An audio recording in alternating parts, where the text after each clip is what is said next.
আমার চ্যানেল সুপ্রিয়া হুমকির। আজ আমি আপনাদের কাছে বেগুন ভাজা একটা নতুন রেসিপি নিয়ে এসেছি। তো বেগুনটা আমি এরকমভাবে কেটে নিয়েছি।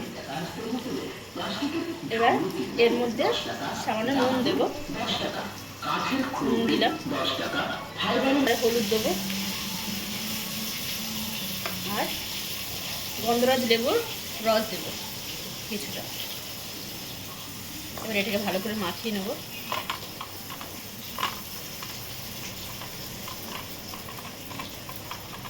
দেখুন বন্ধুরা, মাখানো হয়ে গেছে।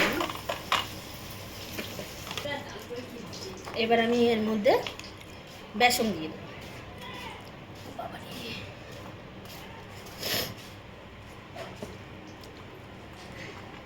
নাইটি করে নে, নাইটি করে নে। বেসনটা দিয়ে দিলাম।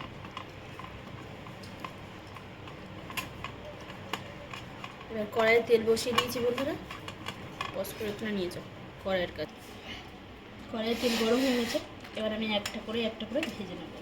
একটা না, দুই তিনটা করে ভেজে নেব। একবারে দুটো করেই হবে বন্ধুরা, এরকম করে ভেজে ফিরছি। দেখুন বন্ধুরা, আমার বেগুন ভাজা রেডি। এবার এই করে আরও কটা ভেজে নেব।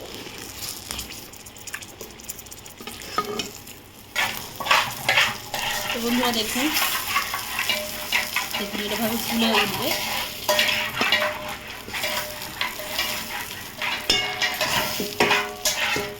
তো আপনারা এরকমভাবে ট্রাই করবেন, ট্রাই করে কমেন্ট করবেন, কমেন্ট করে আমাকে জানাবেন কেমন করেছেন। আমি আমার চ্যানেলটা লাইক আর সাবস্ক্রাইব করুন। Thank you for watching.